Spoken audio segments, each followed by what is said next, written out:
Every single time a sector starts bleeding red, someone in the comments loses their mind, like the whole economy just fell into the ocean. But what if the panic is actually the opportunity? We need to talk about what happens to long-term investors when short-term chaos hits a sector, because the answer might genuinely surprise you. Right now, across energy, tech, healthcare, and financials, we are watching institutional money rotate out faster than a DJ dropping a bad track, and the headlines are doing exactly what headlines do. They are making it feel like the end. The S&P 500 has seen sector drawdowns of 20 to 40% multiple times in the last 2 decades. And almost every single time, the long-term holders who stayed disciplined came out the other side looking like geniuses. Here is the uncomfortable truth nobody wants to say out loud. Most sell-offs are not caused by the sector actually breaking. They are caused by fear, margin calls, and algorithmic triggers that have absolutely nothing to do with the underlying business fundamentals. Think of it like a traffic jam on the highway where one car brakes and suddenly 1,000 cars behind it slam their pedals even though the road ahead is completely clear.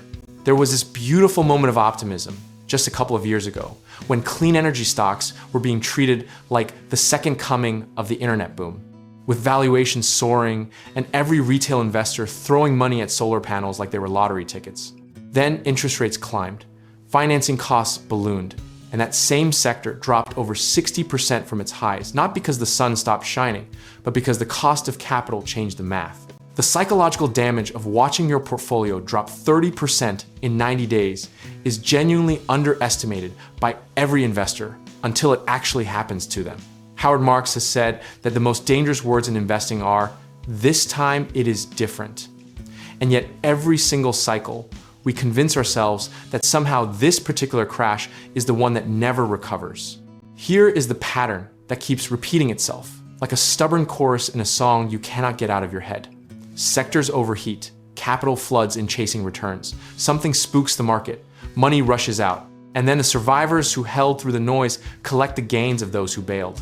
Dating back to the dot-com crash of 2000, the housing collapse of 2008, and the pandemic sell-off of 2020, every single one of those moments felt uniquely catastrophic, and every single one of them eventually became a buying opportunity in retrospect. A long-term investor's relationship with a sector sell-off is essentially the same relationship a good farmer has with a drought. You plan for it, you are not thrilled about it, but you are not burning down the barn either.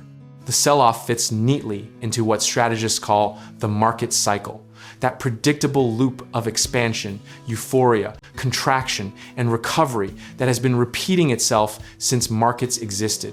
Now, let us address the misconception that a sector sell-off means the thesis is broken, because that logic is lazy and expensive.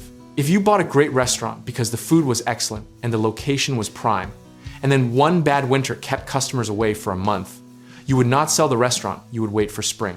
The practical lesson history hands us over and over is this: use sell-offs to dollar cost average into quality positions rather than timing a perfect bottom. Because nobody, not Warren Buffett, not Ray Dalio, not your brother-in-law with a Bloomberg terminal, consistently calls the exact bottom. Position sizing matters more than conviction. And a measured, unemotional approach of adding incrementally on the way down will outperform the panic seller and the overconfident all-in buyer almost every single time. Do not let anyone convince you that doing nothing during a sell-off is the same as being passive or naive. Strategic patience is one of the most sophisticated and profitable moves available to a long-term investor.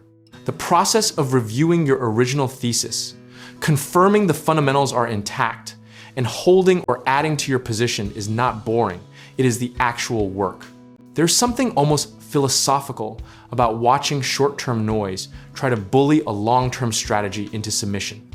And the investors who understand this sleep better, trade less, and ultimately accumulate more. Discipline, position sizing, and consistency are not glamorous concepts, but they are the unsexy engine behind almost every great investing outcome you have ever read about. If the sector recovers, and historically quality sectors do, you will have added at lower prices, and your average cost will thank you in ways that feel almost unfair to the people who sold in fear. And if somehow the thesis is genuinely broken, your measured position size means the damage is survivable, which is exactly why sizing and diversification exist in the first place. The market will always manufacture reasons to panic, and the media will always be happy to hand you a megaphone for that panic. But your job as a long-term investor is to be the person in the room who takes a breath, checks the data, and acts with intention rather than emotion. That is not a small thing, that is actually the entire game. Whether you are riding out a tech correction, a real estate slowdown, or an energy sector shakeout, the investors who win over decades are the ones who treat volatility as a feature of the system rather than a flaw in their plan. Comfort with uncertainty is not recklessness. It is the earned confidence of someone who has studied the cycles, trusted the process, and refused to let a bad quarter rewrite a good strategy. And if you are ready to put that kind of disciplined, long-term thinking to work in real estate investing, need a trusted contractor for your next project, or want to connect with lenders who actually understand your goals, check out our links in the description below. We are here to help you get started.